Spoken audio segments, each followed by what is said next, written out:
Well, what is a self-fulfilling prophecy? Many people have heard that phrase, and it may sound a little magical or mystical to them. Um, but it's self-fulfilling prophecies are real, and I'd like to just look at that idea from a psychological perspective for a few minutes. Most self-fulfilling prophecies are beliefs about what is possible or not possible or inevitable.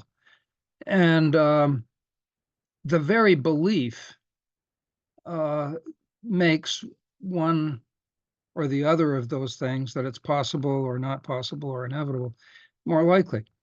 Um, the big example uh, I find after many years of talking to colleagues is probably the belief that war is inevitable or that violence is inevitable.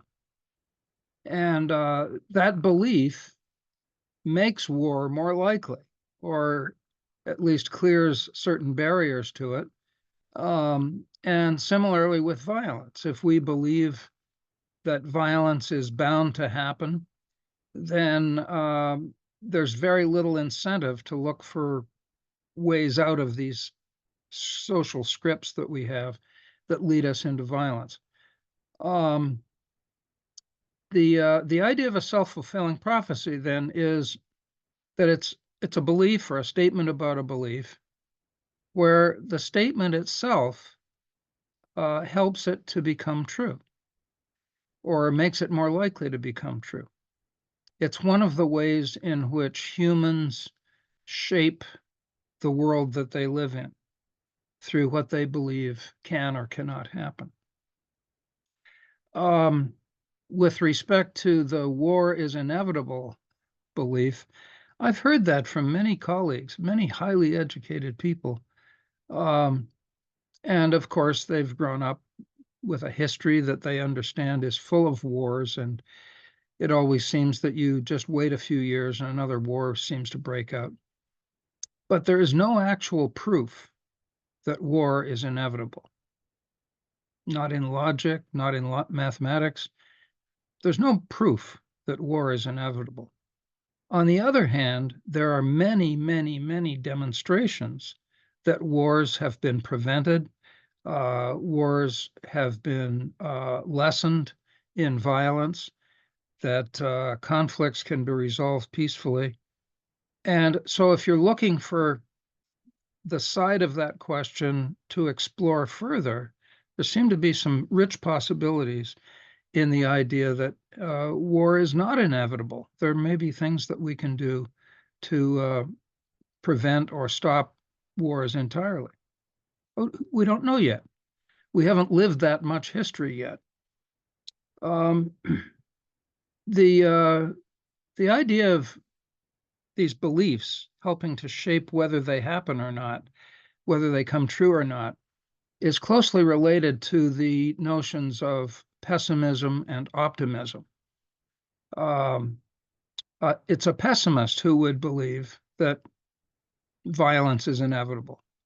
Uh, and because they believe that violence may become more likely, that's the downstream effect of being pessimistic.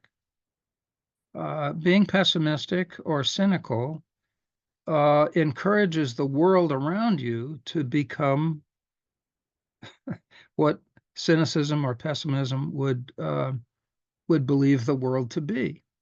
And similarly, for an optimistic person who believes that positive outcomes are possible, that encourages perhaps the behavior of looking, the search for those positive solutions and makes them more likely, or at least removes barriers of self-restraint and allows the exploration and the search for positive solutions. Pessimism and optimism, in turn, remind us of certain emotions, and pessimism to sort of dark and depressive kind of feelings, and optimism to more cheery or sanguine ways of being. And emotions are contagious.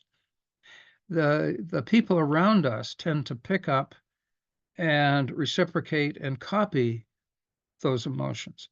So the contagion of emotions is another thing in psychology that facilitates self-fulfilling prophecies becoming true.